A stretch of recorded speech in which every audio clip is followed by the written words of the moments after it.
I hear the sound of your engine coming down my driveway. Sunshine FM, Tracy and the Big D here on a Wednesday night. And yes, no footy scores tonight. You'll be able to listen to us and then go back and watch the game afterwards.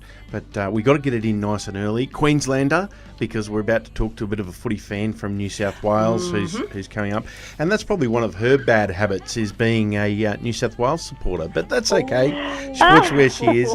It is, of course, the beautiful Christie Lamb, and she's won just about every award under the sun in the last 12 or 18 months, and she joins us now. Bad luck about the results tonight, Christie, but congratulations on the results over the last 18 months. Thank you. You're a cheeky one, aren't you? Oh, yeah. He's been trying to get in. I thought, we're not going to talk footy all night, and then bam, straight up, there you go.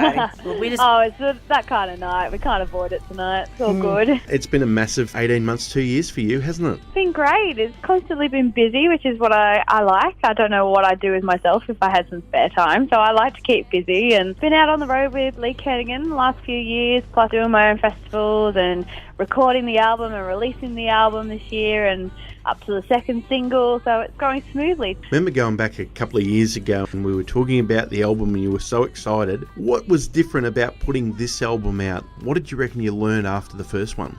I think the first one, just everything was eye-opening and fun, and it was all new and exciting. It was the first album, and there was kind of not that expectation there because it was the first album, whereas the second one I've gone into it going, okay, I've won a CMC, I've won a golden guitar, I'm not a new talent anymore. I have to, stack up against all the other female competitors out there, and I had to go, okay, this has to really plant me as a female contender now. And now, correct me if I'm wrong, but I think you probably had 5 number one singles off that first album too. Yeah, there were 5 singles, not quite all number ones, but they were all top 5s, and that was awesome. Pretty close, 5 hits anyway. Yeah.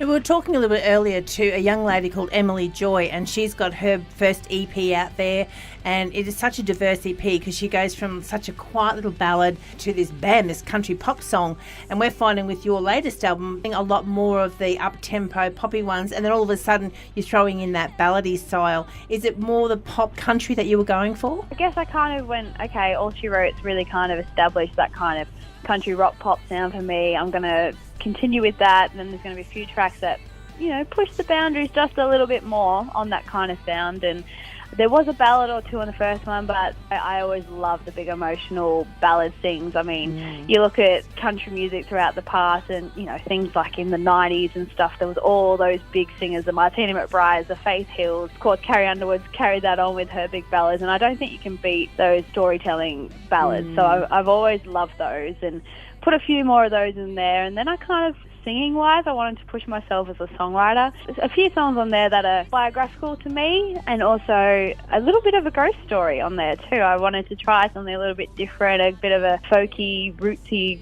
ghost story. We're speaking with Christie Lamb tonight. Christie, is there times where you just want to get behind the piano and sit down and sing? There sure is. I absolutely love the piano. That's where I started. I started singing at the same time as I started playing piano. That's my longest instrument, and unfortunately I thought to myself, well, it's just a little bit too hard to take the gigs, the piano, sometimes. So that's kind of when I started with the guitar, and that brought out the songwriting side. So it's all a bit of a cycle of development, I guess. Piano is where I feel really comfortable, and it's kind of brought that out in the last year or two, playing for Lee Kernigan on piano. It was something I kind of took a break from, going, it's country music, I got to play a guitar. But Lee's been able to bring that side out of me a bit more, and I think you will be seeing that side a bit more shortly. I can't say why. There could be another single in the planning. There could be another video being planned. So hint, you guys have a bit of an exclusive there. I just can't help it with you guys. Too comfortable chatting.